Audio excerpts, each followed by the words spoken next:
Hello everybody, it's me, Machine Bean again. I'm doing back-to-back videos, because this is when I have time. Today, this video is going to be, again, on 1001 video games you must play before you die. I'm almost ready. I'm almost right. So today it's going to be on Asteroids. The original release date, 1979, platform arcade, developer Atari, genre shoot 'em up. Games these days tend to have complex stories, three-dimensional characters, and rousing, near-cinematic soundtracks. They start with a bang, pace themselves carefully for a big finale, and leave you wanting more. Generally even teasing a sequel as the fireworks die down. They have epic drama, decent performances, and elaborately detailed worlds. Asteroids doesn't, and never did. Asteroids has boulders, unforgiving physics, and very little else. And yes, oh yes, you play as a triangle. Despite such inauspicious details, Atari's coin-op champion remains more than just a dusty curio today. At the time of release, the sharp, laser-etched vector visuals and frantic, rock-blasting explosion made it quite the looker. And it's proved rather timeless in its simplicity. Blinking out the screen in the 21st century with a chic sense of stripped-back assurance, a lot of modern games have tried unsuccessfully to emulate.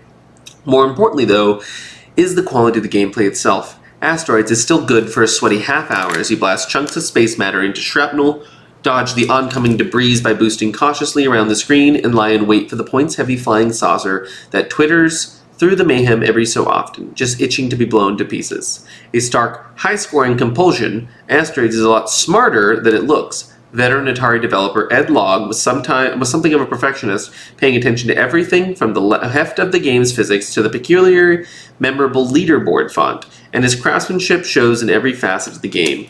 In itself, these rocks may be made from nothing but light, but even now they remain entirely capable of bowling you over. So, and you're telling from that as well, and remembering or looking into Asteroids comes out in 1979. You go to the arcade, you put a quarter in, and you are playing a game, if I remember correctly, it's a vector-based game that uses lines and vectors and in order to go ahead and create the gameplay experience. And the physics is what has made... I've played Asteroids a couple of times in a couple of different variants and variations. Asteroids is very hard. So to get good at Asteroids is something that I think is pretty commendable. And today's gameplay is brought to you by, funny enough, AARP.org. That's right. The organization responsible for elderly people's, I think they do retirement. Honestly, I don't know. I don't know what Asteroids does, what AARP does, honestly. But it's brought to you by AARP. They host it on their website, and so you can see right there, 1979 Atari Interactive, and then 2020 developed by Azerion, which I just don't know what that means, but that's it right there. So you get just thrown right into the action. So, where am I? Oh, wow. Okay, so you go forward, you cannot go backwards, you can teleport randomly. So you press down to teleport randomly around the screen. That was hard. Again, that's I think a big good thing to mention about it is Asteroids is hard. It's really hard because you are having to deal with the physics of space, apparently, which I don't really know how they designed it, but you kind of drift everywhere the entire time, and so you have to deal with the drifting, you have to deal with turning, and even though it's not three-dimensional, you have to deal with all of that while trying to go ahead and blast through these asteroids that are coming at you. Super simple game, and it's actually funny because as I'm playing this right now, I think even when I played the Asteroids on an actual arcade game, an arcade cabinet. Oh, see what? Play more to improve your score. Yeah, play again. No, look at that. See, it's on AARP.com. It's gonna want me to watch an ad. Is it gonna make me watch the ad? No, it's not. Okay, cool. Asteroids really does remind me of the modern issue that I have, which was I was playing Half-Life 2 on the Steam Deck, and there's a portion of the game in Half-Life when you have to be on the, it's like a fan car? It's a car, it's a vehicle that you move around with a fan. So I've always played it on PC, and it's always been pretty okay. I think they used to have Half-Life.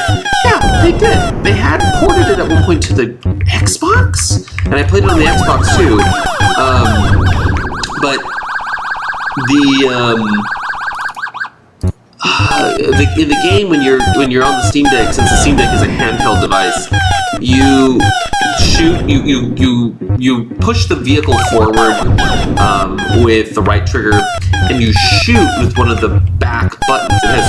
It has the right bumper, right trigger, and then it has 2 additional buttons, which you can think of if you've ever used the Nintendo 64 controller. The Nintendo 64 controller has a Z button that's on the back all awkwardly, but it has 4 of those on the back. So it makes it actually pretty.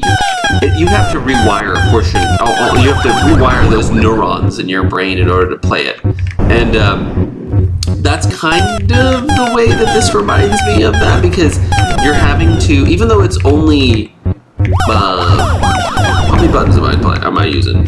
2, 3, 4. I'm only using 3, 4 buttons, and having to remember the physics of the game and how that works, along with the controls and remembering them and how they work. And I completely forgot that if you go up, you come up to the bottom. If you go to the right, you come up to the left. So you're on one map, and you can shoot actually from one side of the map to the other. So I think Asteroids is super easy to understand, and very, very hard to actually play. So the button is called hyperspace. I can see it on the screen right there. So see, it's actually telling you the buttons I'm inputting, so you can see it. Whoop. It's hyperspace is so that you can just appear randomly on the map. Super hard, super easy. So log in to save your score. That's because it's on AARP.org. I'm playing this on AARP.org, which is so funny to me, man. This is probably going to be a short one, because when it comes to Asteroids, it was never honestly a favorite of mine because it was so hard. But it still, yet again, it's the whole point of the series. It's historically significant. It is a game that wholeheartedly changed and created a genre and made video games, and not just pleasant, because video games are they're leisure games. They are pleasant to play. Not every video game, but that's their whole kind of goal. But I think Asteroids really introduced that shoot 'em up. You've got a mission. Well, in this case, you don't have like a story-based mission. It's something just very straightforward. You control your triangle. I might actually. Come on. Yes. You have a very straightforward kind of gameplay. You have very straightforward objectives, and if you get good enough, you can also. I think also that 5 life limit is super important, and the fact that arcade games you had to make it so long in the game, and there was no saving that. You had your score or whatever, and there's your high score that was posted onto the actual game itself, saved into the memory, and that would display to other people. It would also display when the game was not in play. Your screen name of 5 characters would tell everybody who was the champion of this particular mall arcade or whatever. So I'm pretty sure Asteroids, you used to, on the arcade, they had the trackball. They had the little ball that you would actually do that for, which I think would make this exponentially more difficult. And I could be wrong. Somebody might be out there being like, "Oh, that actually makes it easier," or whatever. But the game itself, the point being, the game is hard. The game is difficult. The game is very straightforward. Again, this is a way cleaner port, made it very simple, straightforward. But the original version is, imagine being displayed on the CRT monitor, with good colors, but black and green. And you're in the arcade, just slapping away at the buttons and trying to go ahead and get it going before you have to go back to school tomorrow, or before you have to go back to work, or before you have to go home. But dropping your quarters in the machines and calling it a day. So this is a pretty straightforward version, pretty straightforward game. It's not necessarily my favorite. It honestly was not as fun as the Organ Trail. The Organ Trail was actually kind of fun. Even the text-based version to me was really, really cool. But I also think that because I'm playing it on a modern kind of emulator, and I have played variations of Asteroids in the past, it's not something in particular that I'm gonna be like, yo, this is like wild and stuff. So very short video on this one. Asteroids 1979 Atari Arcade wholeheartedly deserves its spot in the 1001 video games you should play. Please like, subscribe, give me some suggestions, comments, whatever you think that, interact. I'm happy to go ahead and talk and share. That's it for me today. Thanks, guys.